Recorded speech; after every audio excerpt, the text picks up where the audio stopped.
Hey everybody, Bill Murphy here with MMORPG.com, and today we're talking about Homestead, the forthcoming mega housing patch for Elder Scrolls Online, which just hit the public test server, so we dove in eagerly to view a few of the more luxurious spaces and see how the decorating works.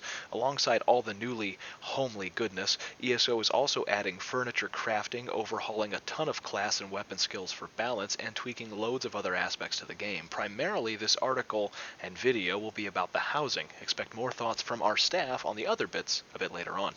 Now, the first thing I can report is that no crown prices are yet mentioned in the crown store for the houses. Everything on PTS is going for 1 crown, which I highly doubt will stay the case. But I did notice that there are 2 crown store exclusive homes, also denoted by house icons on the world map of Tamriel.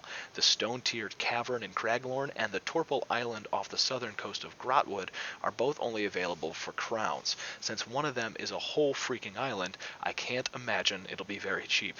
We'll report back as soon as we know the cost, but if you're aiming to have your own volcanic island, I'd wager you want to start saving now. You can see most of the island itself, including how it might be furnished in this video. Now, there are nearly 40 total houses in the game to start with the patch, each with their own distinct looks and feels for every race, faction, and region.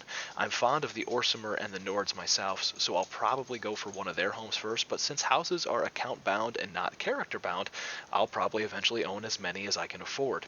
Now, it's worth noting that houses come unfurnished, or you can spend crowns to buy them completely furnished if you're lacking the time, patience, or creativity to fill them with furniture. So if you are an ESO sub-member, save those crowns. While housing is just one of the game's many features, it'll most likely mean that it's sort of like a gold sink or a long-term activity for those who enjoy collecting and crafting. You can place your pets, you can place your assistants, and even your mounts anywhere in the houses.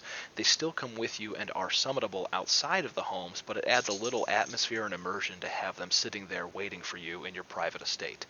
Now, completion of any veteran dungeon when Homestead launches will net you a statue of the dungeon's final boss to display in your house too, and crafters of all professions can find and learn recipes to make home furnishings.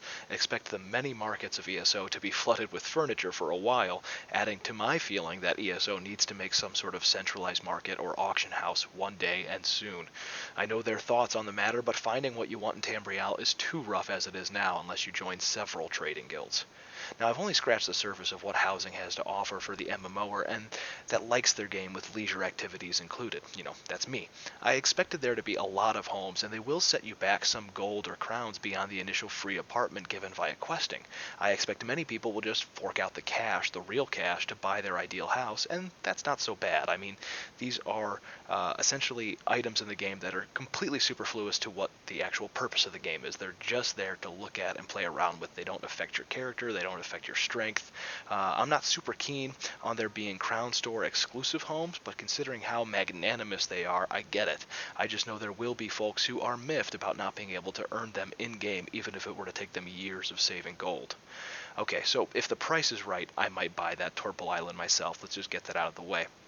I'm pretty impressed by Homestead from my brief tour, knowing that there's plenty of stuff to collect and add to my own personal abode. I can't wait until other functions can be done in housing. Some sort of like gardening system would be grand, so you can actually work and cook at home and everything like that, grow plants and make things to sell. Maybe the access to a marketplace, your guild marketplace or something like that from your private house would be nice.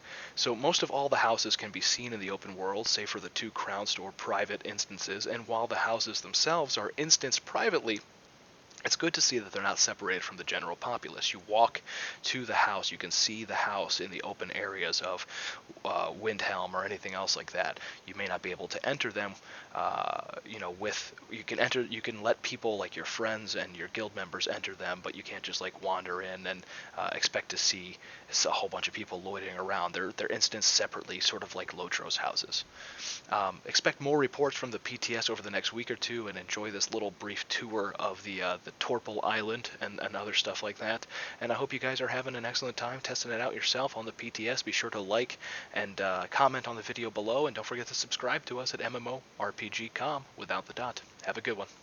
Make sure to level up your MMO knowledge by visiting MMORPG.com, subscribing to our YouTube channel, and by following us on social media. To catch up on the week's biggest MMO news, watch our latest MMO FTW. And to see if there's a better MMO out there for you, watch one of our latest First Impressions videos. Thanks for watching.